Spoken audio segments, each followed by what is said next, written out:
Today, in this live stream, we are going to talk about how to improve relationships in our life on all levels. I'm talking about personal relationships, uh, relationships in romantic aspect of our life, friendships, relationships with our colleagues or co-workers and your employees if you have a business, and of course, relationships in a wider understanding of healthier and better community or even society.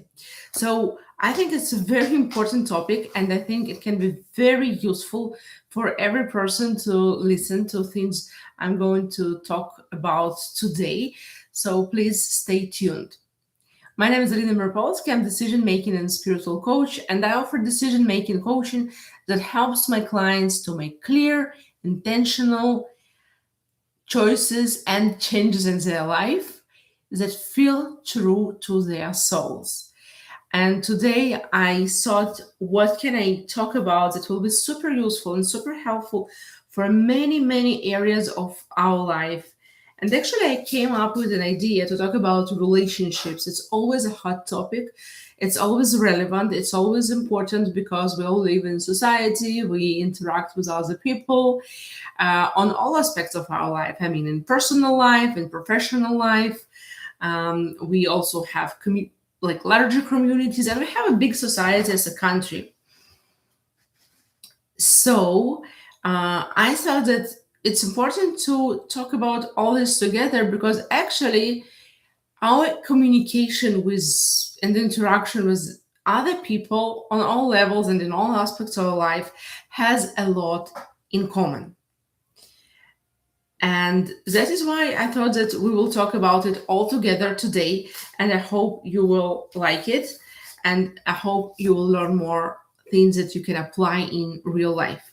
And today I'm talking about something very basic because I think sometimes we jump to a bigger, like more complicated theories in sociology, psychology, and personal relationships, and we go really, really too deep theories that are overcomplicated, and we go there without understanding the basics. And when I talk about knowing, understanding, realizing, and applying, I want you to be aware that those are not the same things. We know a lot of things theoretically, but we do not fully realize them, so we're not motivated enough even to apply them in our life, or even we want to apply it but we don't understand it and don't realize exactly how to apply them in our life. That's why we'll have different problems in different aspects of our life. And I'm talking also about health, about relationships, about anything. We know so many things theoretically, but we cannot apply them in real life. And this is where lots of struggle comes from. So let's talk about very basic things as giving back what we want to receive, or having a healthy exchange with other people. And many spiritual teachings are talking about it, and they spoke about it for centuries and actually thousands of years. And let's start with one example from Mahabharata that I wanted to read to you. And it says, one should never do to another what one regards as harmful to oneself. This is Mahabharata 13:113:8. And this was written, I think, thousands of years ago. And still we struggle with this theme. Be also aware that it does not mean that everyone have same values and everyone have same norms and desires. No, it does not. But we still need to interact with other people, and we need some basic guidelines before we learn more about each and every person we have relationship with. If it's our new colleague, we will need some time to learn what is happening. If it's a new girlfriend or boyfriend, we will need some time to learn what are their priorities and norms and values. But we need to start somewhere. We need a starting point before we learn all those nuances. And sometimes we don't have to learn a nuance. It's something the customers at one time comes and buy something from your business or stuff like that. So thinking about what I see harmful or what I see nice for myself, I will apply to strangers, to my first interaction with people, and then I will learn what are the specifics and maybe adjust my behavior towards every other person. Another very good example comes from Torah or Old Testament of the Bible, and it comes from Leviticus 18:19, and it says, "Love your neighbor as yourself." We all heard it here and there. We saw quotes on Facebook. The original will be Vayikra Yudchet Yutet, and it says, "Ahavta l'reacha kamocha." And this is very important, and it's actually a big one because it also teaches us about self-love. So we see that in the Bible and the Torah, when God or higher power, how do you prefer to call it, when God talks to us and basically wants to say that we need to be nice to others, to treat them well. And God or higher power chooses to give us an example: love them as you love yourself.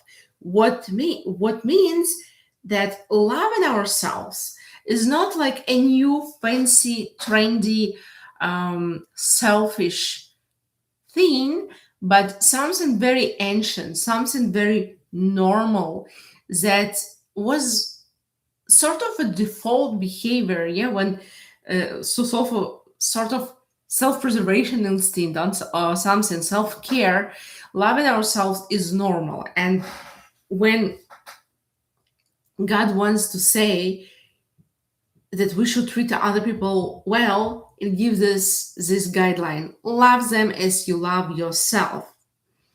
But self-love shouldn't be balanced, not narcissistic. When people are completely obsessed with themselves, they don't care about others, what other people feel, what are they going through. They're always like me, I, it's all about me, it's all for me, focus on me. So also, when we are thinking that we should love others as we love ourselves, it gets us to this idea of balancing our self-love. How can we understand? Is it too much or is it enough? Am I over-focused on myself, my priorities, and my feelings? And when we have this guideline in our head to love others as we love ourselves, we're also becoming more balanced about loving ourselves. If we don't love ourselves enough, we're thinking, wow, I will never say such a cruel, critical thing to my friend. So why my inner voice is saying so negative things to myself? And also, when I'm over focused on myself and always me. So for those people, it will also be a wake-up call to say, well, I don't talk about other people so much. I don't care about other people so much. I don't help other people so much. So maybe I'm a little over-focused on myself.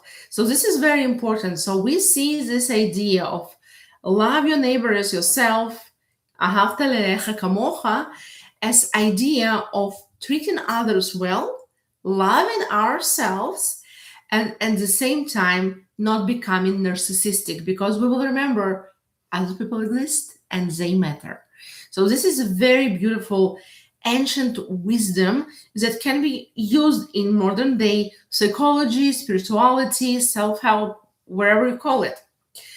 Okay, and actually, when we talk about self-love and about not harming others, we can understand that modern psychology and sociology came to this important understanding thousands of years ago, that people who act with cruelty, rudeness, hate, bitterness towards others, those often are people that have some problems with self-acceptance, with self-worth, with self-love. And we rarely see people that are so much in peace with themselves. They appreciate and love themselves. They care about themselves. They have self, respect and self-compassion, and they have this inner peace with them. We rarely see them bitter and angry with others. So pay attention to this. Okay, and I will leave in the description of this video, I will leave more spiritual examples and interesting quotes from Christianity, Judaism, Buddhism, Hinduism, that you can read and see how all this ancient wisdom is relevant today, even if you don't practice any of those religions I just mentioned. But as I recently posted on my Instagram, and I will actually take a minute and read it, I wrote something that I think is important. My Instagram is Alina Miropolsky, like this. Okay, and I wrote, you will not become more spiritual by fully rejecting religion.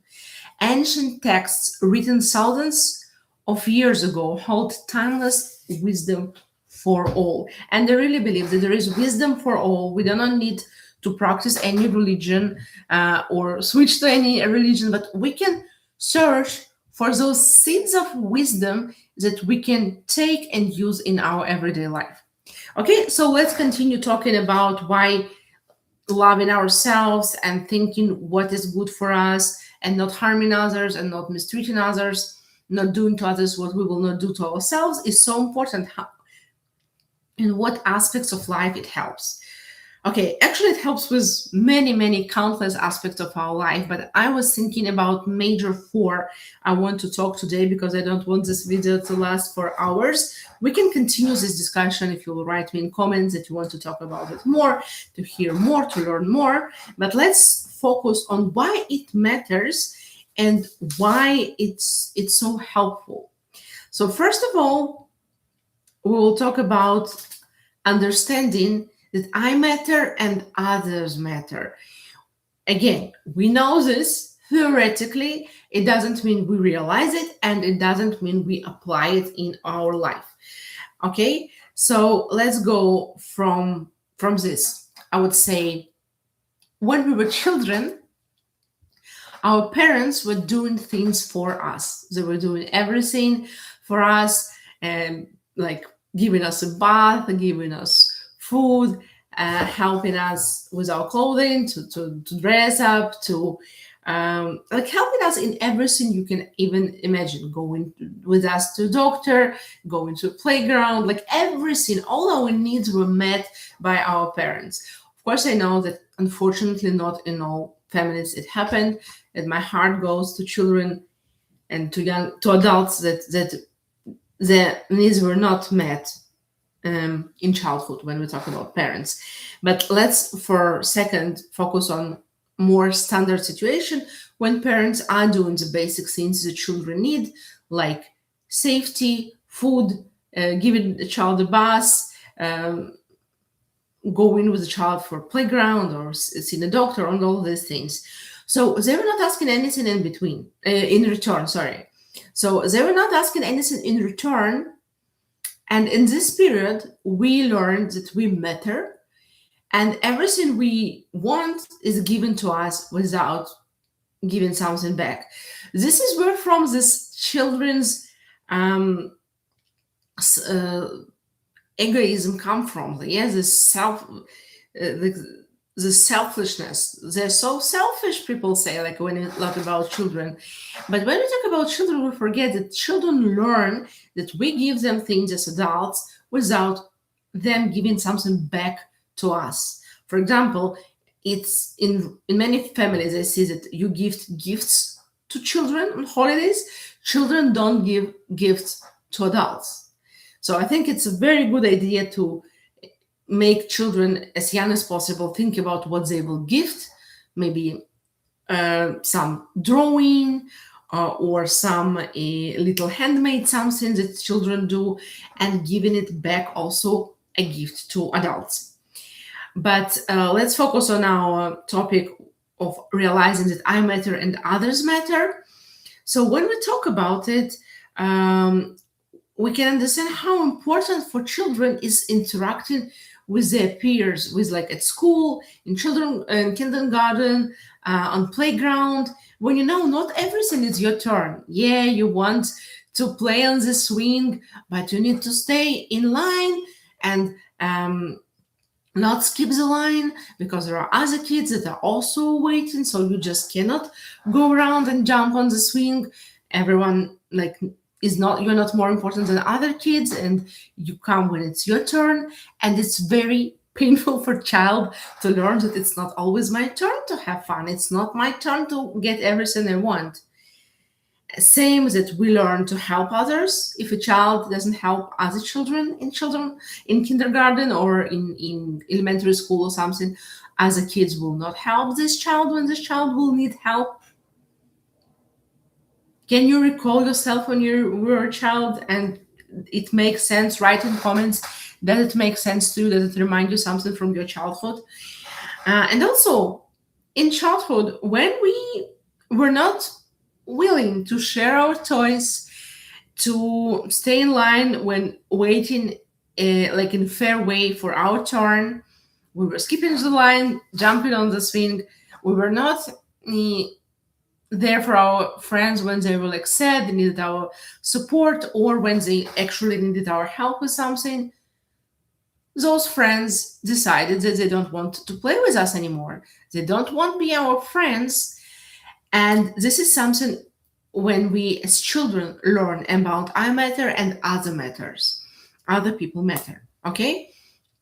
And it's not always my turn, and it's all not about me. Okay, other thing is mindful, thoughtful interaction, requests and expectations when communicating with others. Again, in this video today, in this live stream, I'm talking about all aspects of our life. So think about your romantic relationships, your friendships, your co-workers, your employees if you have a business, and also like some community matters. Maybe you have a community meeting where you discuss something about, I don't know, community pool or a common area like a park or something.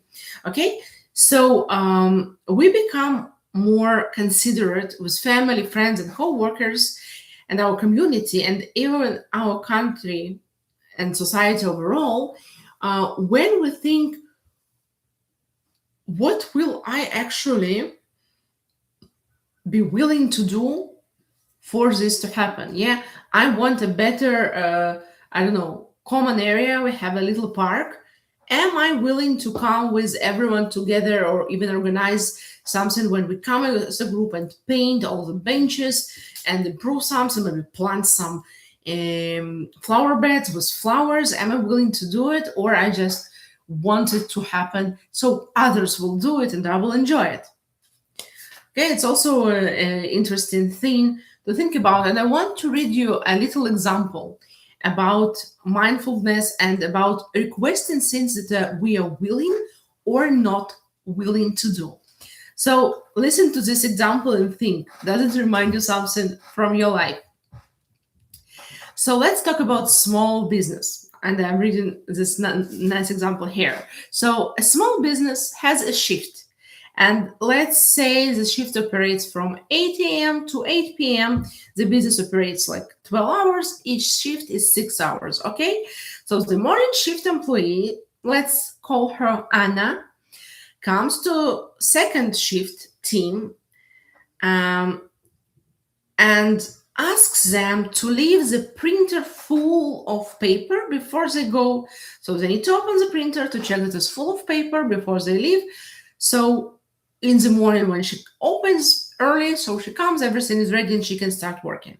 It helps the morning shift start the day ready to work, smoothly. It sounds fair, sounds like a good idea. Okay, but then the second shift asks her to check and refill the printers at the end of her shift when they come. And she feels annoyed? Who had a similar situation in their life? Write it down in your comments.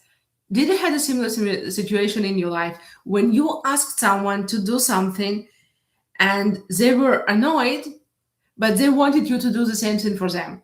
Okay? So when the second shift said, we will do it for you, we will prepare the printers for the morning shift, but when you leave your shift, can you check and refill the papers for us? So she felt annoyed. The same thing can happen with trash. And when I worked as a career coach, I had some clients that worked in restaurants, and they said that between the shifts, it's pretty common to have some tension about who's throwing the trash and who will keep the bins clean and all this. And any other requests, basically, we make to our family, to our co-workers, our community, our loved ones. So when we ask, advocate, and especially demand something, it's good to pause and ask ourselves what I am personally willing to do and to change in my life and schedule to make this happen. Like, what part of my comfort I'm willing to give up? Okay, it's a good question to think about before we demand or ask something from someone on any level. It can be a family, it can be co-workers, it may be, I don't know, some bill you want to pass, wherever, on all levels. Okay, so let's go to a third thing we want to talk today, because I don't want this video to be too long. And I want to talk a little bit about more spiritual approach when we talk about energy exchange. Now that this, of course, I'm not talking about, check about every little thing. Oh, when you came to pick up the mail for our office, there were only 3 boxes and 5 letters. And when I came, there were like 6 boxes, and this is unfair. It always happens when it's my turn. So no one loves this person, not in personal relationship, not at work, not in community, anywhere. So please do not be this person that is checking every little thing and counting every little thing. And but we need to think also about that fact that one-sided relationships are not healthy. And at some point, the giver eventually feels empty. Of course, when something happens, we want to help our friends. We want to help our co-workers. We want to help our family. We want to do something for our community. And we are willing to volunteer. And we are willing to do something short-term in very specific situation. But sometimes we can see that we are starting to develop a relationship with someone that we always are those who are helping. We always give and we never receive. So, and this is, by the way, why the worldview of permanent victimhood, this permanent victimhood and the ideology of victim and oppressor is such a big problem, because it leads people to depend on others' pity and guilt. It's very important, that people are always trying to get more and more from you. So they want you to pity them, to feel sorry for them. And if it doesn't work, they attack you, they blame you, and they want you to feel guilt. Oh, thank you for comments. Thank you. I said, yeah, it's a very deep topic, and I'm glad that we're talking about it. And I hope it will be helpful for all our viewers today and someone who will see it in the future. So this is also a big topic. I will have a new video about it, about energy vampires. But here I want to tell in short that when you see that you have a friend that always calls you when they need help, when they're in struggle, when they need advice, when they just need to talk things through, to have like sort of psychology meeting when they are just talking and getting this support. And this friend calls you only when they need it, only when things are bad, only when they are over emotional and they just need some relief. you will pay attention that at some point you feel tired. You feel that someone just sucked your energy and you're just exhausted. And this is exactly what happened. It's like energy that was taken from you because in the end of this conversation, you are tired. And talking very briefly and shortly about energy vampires, I want to say a little preview. Pay attention, interacting with people, with what people you're energized and with whom you're exhausted. And it's also a good indicator to think why I'm always tired after meeting with or talking with someone. Okay. Last but not least, let's talk about very important for me as a decision-making and spiritual coach topic is having this healthy relationships of thinking, I will not do to others what I consider as bad for myself. And I will love others as I love myself. And I want to have a healthy energy exchange to get from others what I'm willing to give and to give what I'm willing to do. Okay, so it helps us to be in peace with ourselves and our decisions and understanding our whys. So we will feel less shame, less awkwardness when we make a suggestion at work or in our community, when we ask for help, we ask someone to do us a favor, to do something for us, or when we say no to others. Okay, so if I'm asking for something, I would be willing to do myself, even with some discomfort. I will feel less shy and uncomfortable asking for help. And I'm one of the people that do feel uncomfortable asking for help. So it really helps me to remind myself before I'm asking for help that I will actually do it for her. I will actually do it for him. And then I ask my friend or my coworker to do something for me because I know I will do it for them. Or I will also think, should I ask for it or not? And good indicator will be here. Will I feel free to ask it or not?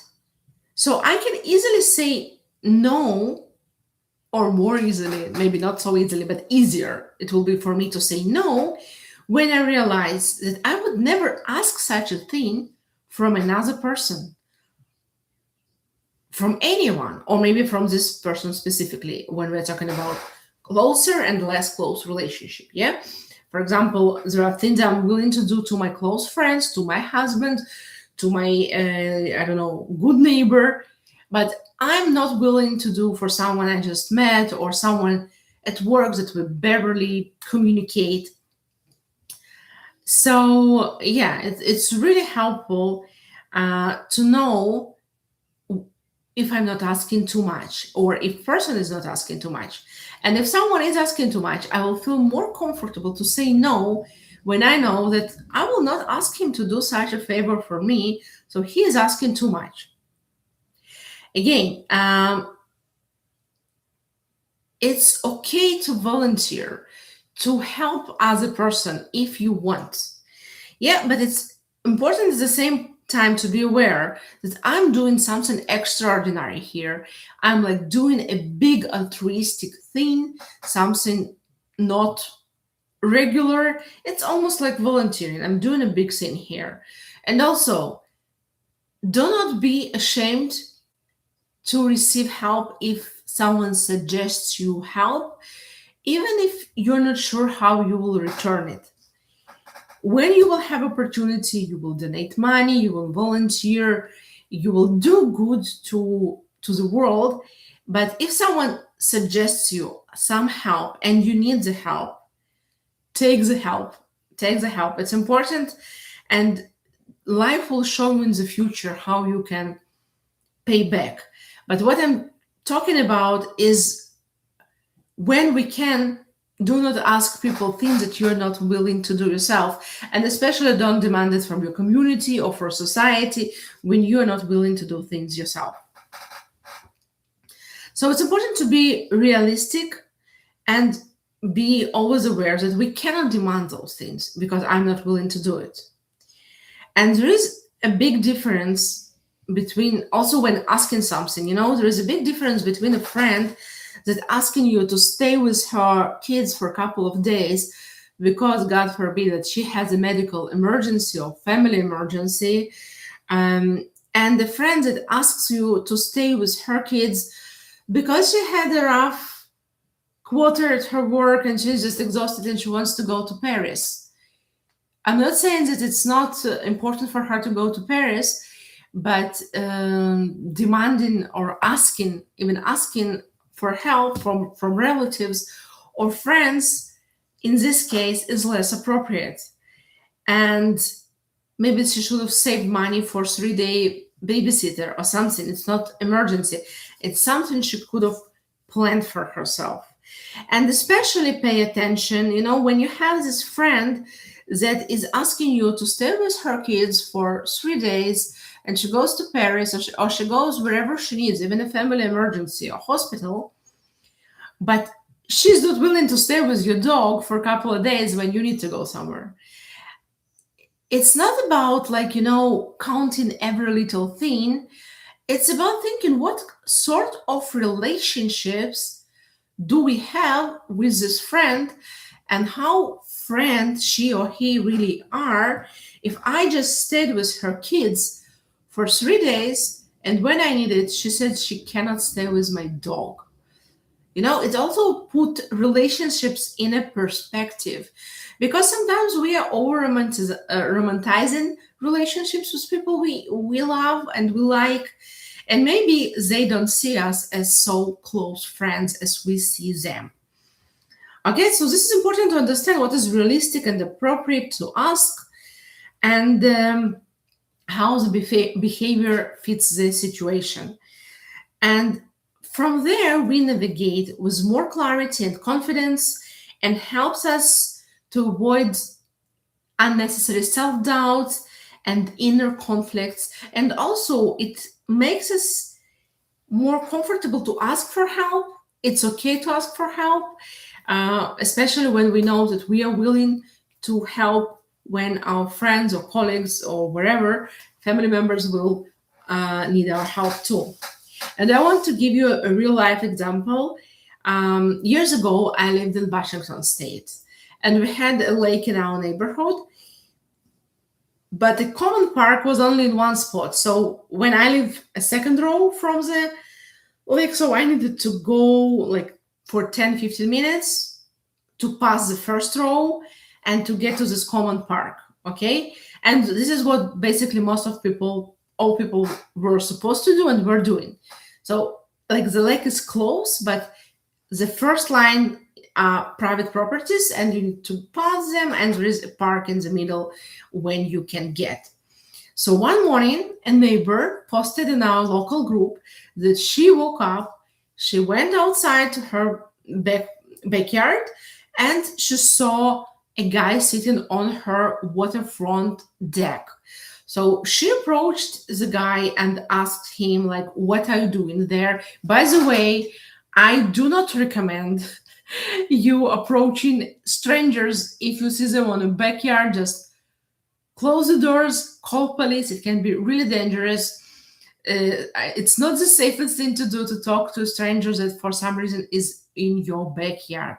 Why? Because, all properties have borders, fences, and the person that already, for some reason, decided to ignore it, you don't know how peaceful and loud being this person is, what they're doing in your backyard. So first of all, be safe. Okay, but let's come back to my neighbor. She, for some reason, she decided to approach the guy, didn't call the police. She asked him it's a private property. What are you doing in my backyard? And he said that he liked the view of the lake, and he didn't want to go this 15-minute walk. And he just said that it wouldn't harm anyone, and he will sit there and enjoy the view for some time. So she asked the guy to leave her backyard, And he did. Uh, it was good. It was safe. Nothing. He didn't attack her. Nothing bad happened. Thanks God. But when he was leaving, she gave her this judgmental look that made her feel guilty and question herself. You remember I told you just a few minutes ago that this idea of making you feel or pity or guilt, this is how this manipulation works. Okay, and she wrote in a group asking like, was it okay, was it appropriate, like did I do the right thing that I told him to leave? And of course his like all neighbors like condemned his actions, and they said, listen, this is your private property, it has fences, it has borders for a reason, it belongs to you, it's your backyard, he was trespassing, you did everything okay, and you don't need to feel any like guilt or something. So they all reassured her that she's okay. But the simple truth is that she most likely would never like walk to anyone's property, ignores property borders, enter someone's backyard because it's nice, and spend her morning there. Okay, so if she would think about it, that I would not do such thing, so others should not do such thing to me. I can expect it from them.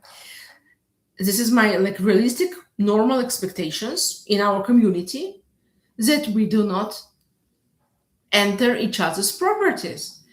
And if she would realize it, she would be completely like in peace with her decision, without needing to check with other neighbors for their approval and support that she definitely needed.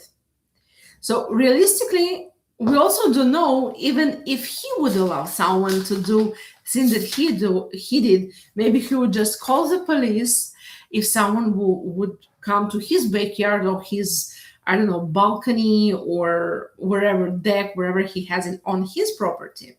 We don't know how he would react. But anyway, she can expect from others to respect her property if she's a person that respects other people's property. It's something very basic. And remembering it helps us a lot to have a better communication with other people, to understand when we can say no calmly and confidently, and when it's okay to ask for help, and when we should think maybe I'm asking too much. One more example came to my head now. You know, when your friend asks you to drive them to airport so they will not take, Uber with a stranger, basically even for safety, not even to save the money.